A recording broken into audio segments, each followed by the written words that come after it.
இன்னைக்கு நீதிமன்றம் 2 மகன்களையும் பார்ப்பதற்கு ஆர்த்தி ரவி அவர்களோ இல்லை அவர்களுடைய குடும்பத்தாரோ எந்தவித தடையும் விதிக்கக்கூடாது, அப்பாவாகிய ஜெயம் ரவி அவர்களுக்கு முழு உரிமை உண்டு, is having all the rights அப்படிங்கிற மாதிரியான ஒரு ஜட்மெண்ட் இன்னைக்கு கொடுத்துருக்காங்க. நீங்கள் இன்னொன்று பார்த்தோம் அப்படின்னா, ஜெயம் ரவி அவர்கள் முதல்ல இருந்து இல்லை எனக்கு டிவோர்ஸ் தான் வேணும்னு நிற்கிறார். ஸோ அகெயின் இது வந்து கண்டஸ்டட் டிவோர்ஸ்.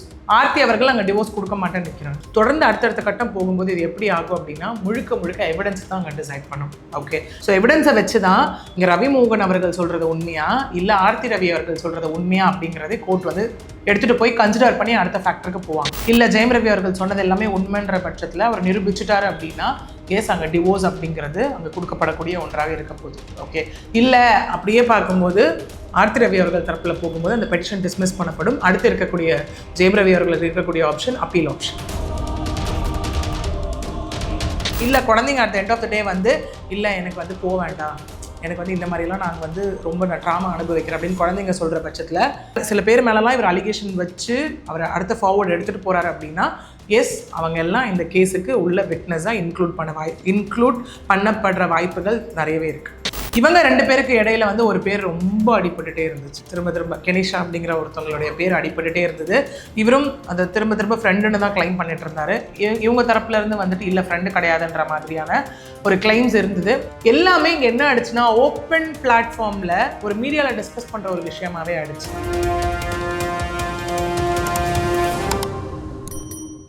மேம், நடிகர் ஜெயம் ரவிமோகன் அவரோட அந்த விவாகரத்து வழக்கு, அதாவது அவருக்கு சாதகமாக தீர்ப்பு வந்திருக்கிற மாதிரி வந்து நியூஸ்லலாம் பார்க்க வந்து முடிஞ்சுது. பட் டீட்டெயில்டாக தெரில, எல்லாருக்கும் நிறைய குழப்பம் வந்திருக்கு. அந்த ஜீவனாம்சம் இதில் ஏதோ அவருக்கு இணக்கமாக வந்திருக்கிற மாதிரி வந்து ஒரு தீர்ப்பு வந்திருக்கு. அவருமே சினிமா இண்டஸ்ட்ரியில் விசாரித்தா இப்போ முன்னை விட நல்லா குதூகலமாக இருக்கார், கொஞ்சம் நம்பிக்கையோடு எல்லாட்டையும் பேசுகிறான்ற மாதிரி சொல்கிறாங்க. அந்த வழக்கோட அந்த ஸ்டேட்டஸ் எஸ், இது வந்து எல்லாருக்குமே அந்த காமனாக வந்து ஒரு விஷயம், அவருக்கு வந்து லைக் ஃபேவராக ஒரு விஷயம் வந்துருச்சு அப்படின்னு பார்க்கும்போது இது எதில் வந்திருக்கு என்ன அப்படின்னு பார்த்தோன்னா 2 பெரிய விஷயங்கள். ஓகே, ஒன்று வந்து தட் இஸ் அந்த மெயின்டெனன்ஸ்.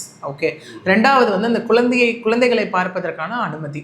ஓகே, ஏன்னா அவருக்கு வந்து இங்கே பார்த்தோம் அப்படின்னா லைக் 2 ஆண் பிள்ளைகள் இருக்காங்க, அவங்கள அவர் பார்ப்பதற்கான அனுமதியும் இல்லைங்க, மாதம் 40 லட்ச ரூபாய் அப்படின்னு சொன்ன ஒரு விஷயம், இல்லை நீங்கள் 3 lakhs பே பண்ணுங்க அப்படிங்கிற மாதிரியான 2 விஷயம் வந்து இப்போ சொல்லப்பட்டிருக்கு. ஓகே, ஏன்னா இது ஆரம்பத்துலேருந்து ஒரு விஷயம் என்ன ஆயிடுச்சு அப்படின்னா, டிவோர்ஸில் ஆரம்பித்த ஒரு விஷயம். செப்டம்பர் மாதம் 2024 டிவோர்ஸில் ஆரம்பித்தது. ஜெயம் ரவி அவர்கள் தான் வந்துட்டு இங்கே போயிட்டு டிவோர்ஸ் அப்படிங்கிற ஒரு விஷயத்தையும் வந்து ஃபைல் பண்ணுறாரு. ஓகே, ஏன்னா அவர் அங்கே சொன்ன ஒரு விஷயம் என்ன அப்படின்னா, நிறைய அங்கே மாற்றியான அக்வசிஷன்ஸ் வைக்கப்பட்டது 2 சைடும். இவர் வந்துட்டு திரும்ப வந்து ஆர்த்தி அவர்கள் மீதும் அவருடைய தாயார் மீதும் தென் சில காமன் பீப்புள்ஸ் மேலேயும் அவர் உள்ள வச்ச ஒரு விஷயம். அப்படி இந்த பக்கம் பார்த்தோம் அப்படின்னா ஆர்த்தி ரவி அவர்களும், இன்னொரு பக்கம் பார்த்தா சுஜாதா ரவிக்குமார் அவர்களும் இவங்க வந்து வைத்த மாதிரியான ஒரு விஷயம் மாறி வைக்கப்பட்டது. அதுக்கப்புறம் சில இடத்துல வந்து இல்லைங்க கோர்ட்டில் அகெயின் இதுவும் வந்து கோர்ட்டில் நான் அந்த கேஸ் வந்து நமக்கு பெண்டிங்கில் இருக்கிறதுனால நிறைய விஷயத்தை வெளியில் பேச முடியாது. ஏன்னா அவங்க ஒருத்தரை பற்றி ஒருத்தர் மாறி பேசும்போது ஆர்டர்ஸும் வாங்கினதுனால டெஃபமேஷன் சூட்டும் அங்கே போடப்பட்டது. அதனைத் தொடர்ந்து பேசினா கண்டெம்ட் ஆஃப் கோர்ட் அப்படிங்கிற மாதிரியான விஷயங்கள் எல்லாமே போகப்பட்டது. அதற்கு முன்னாடி பார்த்தோம் அப்படின்னா இது முற்றிலுமாக it comes under matrimonial dispute.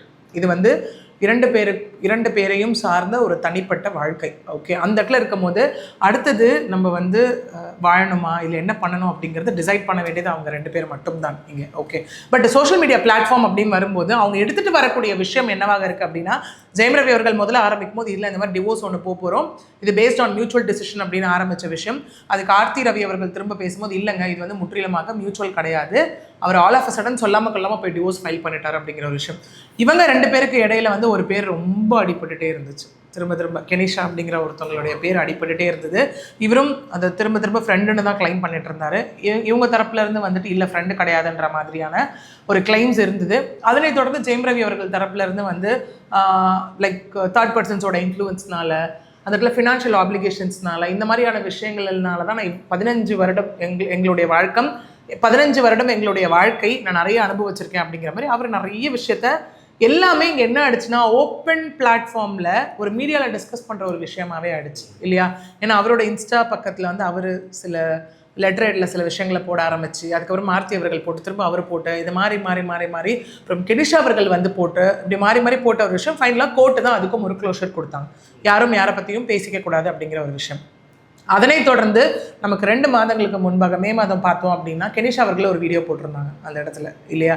அதனைத் தொடர்ந்து ஜெயம் ரவி அவர்களும் ஒரு வீடியோ போட்டிருந்தார். அந்த வீடியோவில் அவர் மெயினாக வைத்த அலிகேஷன் என்னவாக இருந்ததுன்னா, பசங்களை வந்து பார்க்க விட மாட்டேங்கிறாங்க, விச் மீன்ஸ் ஸ்கூலுக்கு போனாலும் பவுன்சர்ஸை வந்து அனுப்புகிறாங்க, அவங்களுக்கு ஆக்சிடென்ட் ஆனதை கூட என்கிட்ட சொல்லலை, ஓகே அப்படிங்கிற மாதிரி. கெனிஷா என்னோட ஃப்ரெண்டு மட்டும்தான் அப்படின்னு ரிலேஷன்ஷிப்பை நோக்கி அவர் ஒரு ஸ்ட்ராங்கான ஒரு விஷயம் சொல்லியிருந்தாரு. இன்னொருத்தரையும் கூட உட்கார வச்சு இவரும் அந்த குடும்பத்தால் பாதிக்கப்பட்டவர் அப்படிங்கிற மாதிரியான நிறைய விஷயங்கள் அங்கே சொல்லியிருந்தார். அப்போவே என்ன பேசியிருந்தோம் அப்படின்னா, லைக் லீகல் நோட்டில் அவர் வந்து சோஷியல் மீடியா பிளாட்ஃபார்மில் உட்காந்து பேசுகிறார், பசங்களை பார்க்க அலோவ் பண்ணல அப்படின்ற ஒரு விஷயம் எல்லாமே இருக்கும்போது, as a father is having all the right to approach court. என்னன்னா, அம்மாவுக்கு எந்த அளவு உரிமை இருக்கோ குழந்தைங்களை பார்ப்பதற்கு அப்பாவுக்கும் அந்த அளவு உரிமை இருக்குது. இன்னொன்று, டிவோர்ஸ் கேஸ் இங்கே இன்னும் முடியல, ஓகே, ஸோ பெண்டிங்கில் தான் இருந்துகிட்ருக்கு. அப்படி இருக்கு அந்த ஒரு சுச்சுவேஷனில் அவர் கோர்ட்டை வந்து ரெண்டு விஷயத்துக்காக அப்ரோச் பண்ணலாம். ஒன்று விசிட்டேஷன் ரைட்ஸ், ரெண்டாவது கஸ்டடி ரைட்ஸ். ஓகே, அதாவது குழந்தைய வந்து என்னை பார்க்க அனுமதிக்கணும், முதல் விஷயம் விசிட்டேஷன். ரெண்டாவது, குழந்தைங்களோட கஸ்டடி எனக்கு வேணும், விச் மீன்ஸ் முற்றிலுமாக குழந்தைங்களை நானே பார்த்துக்கிறேன், குழந்தைங்கள என்கிட்ட கொடுத்துருங்க அப்படிங்கிற ஒரு விஷயம். இது வந்து அதாவது தாய் வீட்டாரோ மனைவி வீட்டாரோ தடுக்கிற பட்சத்தில், அது உண்மையாக இருக்கக்கூடிய பட்சத்தில் தந்தையாகிய அவருக்கு வந்து எல்லா உரிமைகளும் இங்கே உண்டு. இதுதான் அந்த ஒரு பர்டிகுலர் இஷ்யூ வரும்போது எழுந்த ஒரு பெரிய கேள்வியாகவே அந்த இடத்துல இருந்தது. அவர் ஏன் கோர்ட் அப்ரோச் பண்ணல, ஏன் விசிட்டேஷன் ஃபைல் பண்ணல அப்படிங்கிற மாதிரியெல்லாம். அதன் விளைவாகத்தான் இன்னைக்கு நீதிமன்றம் 2 மகன்களையும் பார்ப்பதற்கு ஆர்த்தி ரவி அவர்களோ இல்லை அவர்களுடைய குடும்பத்தாரோ எந்தவித தடையும் விதிக்கக்கூடாது, அப்பாவாகிய ஜெயம் ரவி அவர்களுக்கு முழு உரிமை உண்டு, is having all the rights அப்படிங்கிற மாதிரியான ஒரு ஜட்ஜ்மெண்ட் இன்னைக்கு கொடுத்துருக்காங்க. ஓகே, ஒன்று. ரெண்டாவது அப்படியே பார்த்தோம் அப்படின்னா, எஸ், இந்த மாதிரியான மேட்ரிமோனியல் டிஸ்பியூட்ஸ்லாம் இருக்கப்போ, டிவோர்ஸ் ஒருத்தவங்க போகிறப்ப ஆப்வியஸ்லி அந்த இடத்துல மனைவி தரப்புலேருந்து மெயின்டெனன்ஸ் ஃபைல் பண்ணுறது ஒரு விஷயமா இருக்கும். ஓகே, ஒன்று மெயின்டெனன்ஸ் கேஸை செப்பரேட்டாக ஃபைல் பண்ணுவாங்க, இல்லை டிவோர்ஸ் கேஸ் ப்ரொசீடிங்ஸ்லேயே மெயின்டெனன்ஸ் ஃபைல் பண்ணுவாங்க.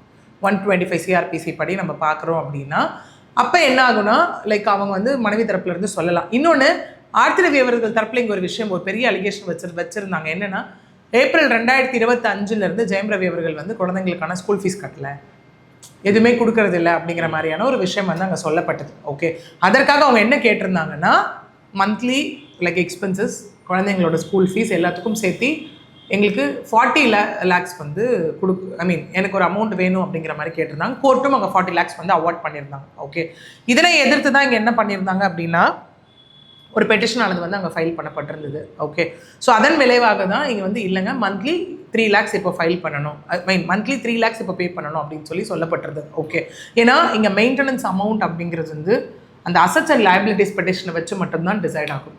அது வந்து 2 தரப்புல இருந்தும் ஃபைல் பண்ணணும். Okay, on a general note, எவ்வளோ அசட்ஸ் இருக்குது, இப்போ ஜெயம் ரவி அவர்கள் மீது எவ்வளோ சொத்துக்கள் இருக்குது, அது எல்லாமே இருக்கணும். என் மேலே இவ்வளோ கார் இருக்குது, இத்தனை வீடு இருக்குது, இல்லை நான் இந்த பிஸ்னஸ்லாம் பண்ணுறேன், இல்லை நான் ப்ரொப்ரைட்டராக இருக்கேன், எனக்கு இதுலேருந்து இவ்வளோ இன்கம் வருது அப்படின்னு. அப்படியே இன்னொரு சைட் பார்த்தோம் அப்படின்னா, லைபிலிட்டிஸையும் அவர் மென்ஷன் பண்ணணும். ஓகே, அதாவது கார் இருக்குன்னா அதுக்கு நான் இஎம்ஐ கட்டுறேன், வீட்டுக்கு இஎம்ஐ கட்டுறேன், நான் இது பண்ணுறேன்னா எனக்கு இவ்வளோ லோன்ஸ் போகுது அப்படின்ற மாதிரியான லைபிலிட்டிஸ் எல்லாமே கொடுக்கணும். இந்த அசட்ஸ் அண்ட் லைபிலிட்டிஸ் எல்லாமே வச்சு தான் ஒரு மெயின்டெனன்ஸ் அமௌண்ட் ஆனது அங்கே வந்து சொல்லப்படும். ஓகே, அந்த மாதிரி தான் இப்போது 3 lakhs வந்து இங்கே கொடுக்கப்பட்டிருக்கு.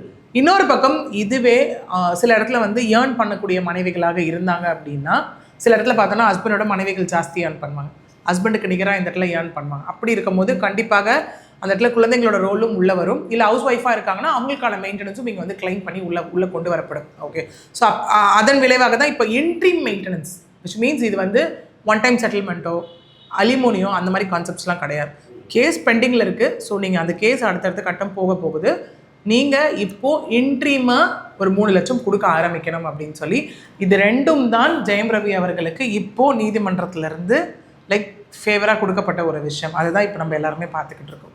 இப்போ அவர் ஆல்ரெடி அந்த ப்ரெஸ்லலாம் வந்து பேசினப்பவே நிறைய கோவப்பட்டு பசங்களை வந்து பார்க்க விடலை அப்படின்றதெல்லாம் அவன் சொன்னதும் தாண்டி நிறைய பேர் இதுலேயே வந்து சதி பண்ணிகிட்டு இருக்காங்க. வேணும்னுக்கே அவங்க பழைய இதெல்லாம் சொல்லியிருந்தார், அவங்க மாமியார் வந்து எவ்வளோ டார்ச்சர்லாம் வந்து பண்ணியிருக்காங்க, எனக்கு வந்து சேல்ரி கொடுக்கல, இவங்க கம்பெனிலே படம் பண்ணியே எனக்கு சேல்ரி கொடுக்கல அப்படின்னு அலிகேஷன்ஸ்லாம் வச்சார். இப்போ இந்த மெயின்டெனன்ஸ் சம்மந்தமாக மட்டும் இது வந்துருக்கு. ஃப்யூச்சரில் இப்போ அடுத்த கட்ட ட்ரையல்லாம் என்ன மாதிரியான அலிகேஷன்ஸ்க்கு ஜெயம் ரவிக்கு சாதகமாகவோ இல்லை ஆர்த்தி சாதகமாக வர வாய்ப்பு இருக்குது? எஸ், இங்கே நம்ம அகைன் பார்த்தோம் அப்படின்னா இது 3rd அடிஷனல் ஃபேமிலி கோர்ட்டில் நடக்கிற ஒரு விஷயம். ஓகே, இங்கே இன்னொரு விஷயமும் இருக்கலாம். என்ன அப்படின்னு நம்ம பார்த்தோன்னா, லைக் நமக்கு இந்த கேசஸ் போகும்போது ஒரு வேளை நமக்கு வந்து லோவர் கோர்ட்ஸில் கேசஸ் வந்து ரொம்ப நாள் ஆகுது, டிலே ஆகிற மாதிரி இருக்குது அப்படின்னு அந்த பர்டிகுலர் பர்சன்ஸ் வந்து யோசிச்சாங்க அப்படின்னா அவங்க திரும்ப ஹைகோர்ட் அப்ரோச் பண்ணலாம். Which means period disposal. Case இவ்வளோ நாளும் நடந்துட்டுருக்கு, எங்களுக்கு இந்த கேஸை வந்து லைக் சீக்கிரம் வந்து முடிச்சு வைங்க அப்படிங்கிற மாதிரியான ஒரு விஷயம் வந்து அங்கே சொல்லலாம். ஓகே, அது ஒன்று.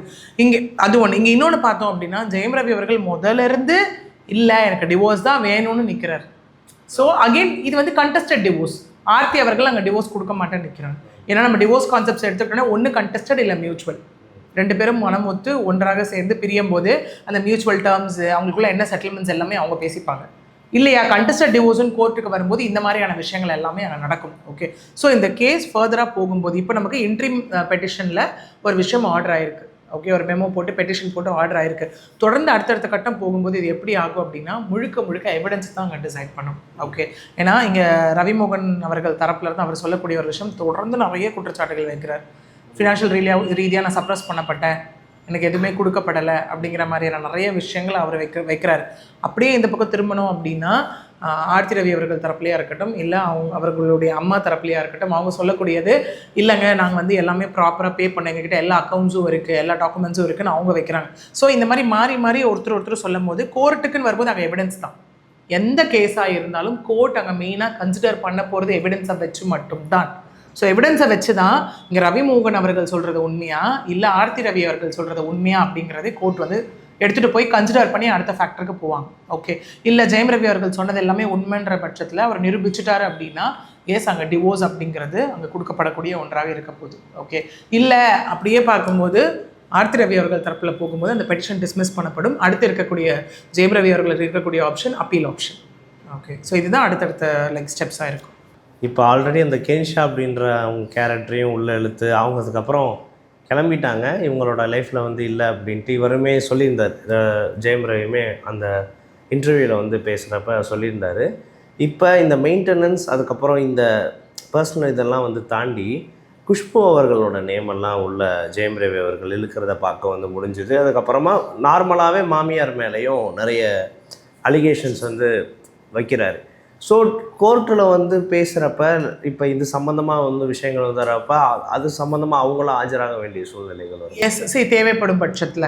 ஓகே, இஃப் ஜட்ஜ் கன்சிடர்ஸ் இப்போ அவர் வைக்கிறாருன்னா இவங்களால தான் என் லைஃப் இந்த இடத்துல ஸ்பாயில் ஆகிடுச்சு அப்படின்னா எஸ் அவங்க வந்து கேஸுக்கு விட்னஸாக உள்ளே கொண்டு வரப்படலாம். ஓகே, இப்போ இன்னொன்று இப்போ குழந்தைங்களே இருக்காங்க அப்படின்னா நாளை பின்ன அந்த குழந்தைங்களுக்கு வந்து இல்லைங்க என் கூட வந்து அப்பா கூட போகிறதுக்கு எனக்கு வந்து விருப்பம் இல்லை, நான் போக மாட்டேன் அப்படி குழந்தைங்க சில விஷயத்தை விட்னஸ் பண்ணியிருந்தாங்கன்னா ஓகே, ஏன்னா ஜென்ரலாக இந்த மாதிரி பார்த்துக்கிட்டோம் அப்படின்னா அப்போ வந்து குழந்தைங்களை எங்ககிட்ட காமிக்கணும் அப்படின்னு சொல்லி இந்த விசிட்டேஷன் அப்படின்னு போகும்போது எப்படி இருக்குன்னா சில இடத்துல அது ஃபைனலாக டிசைட் ஆகும்போது கேஸில் டிசைட் ஆகும்போது லைக் அது ஒன்று வந்து வீக்லி 2 நாள் போயிட்டு வரணும், இல்லை வீக்லி ஒன்ஸ் மீட் பண்ணணும், அது பப்ளிக் பிளேஸாக இருக்கலாம், இல்லை எந்த இடமா இருக்கலாம் அப்படிங்கிற மாதிரியான ஒரு விஷயங்கள் அங்கே சொல்லப்படும். இல்லை குழந்தைங்க at the end of the day வந்து இல்லை எனக்கு வந்து போக வேண்டாம், எனக்கு வந்து இந்த மாதிரிலாம் நாங்கள் வந்து ரொம்ப ட்ராமா அனுபவிக்கிறேன் அப்படின்னு குழந்தைங்க சொல்கிற பட்சத்தில் சில கேசஸில் குழந்தைங்களும் அங்கே கூப்பிடப்படலாம். That is for the enquiry.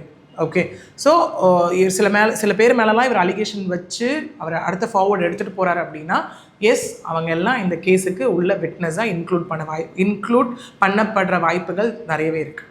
உங்களோட நேரத்துக்கு ரொம்ப வந்து நன்றி மேம். மீண்டும் இதே மாதிரியான ஒரு வீடியோவில் சொல்லுங்கள். தேங்க்யூ.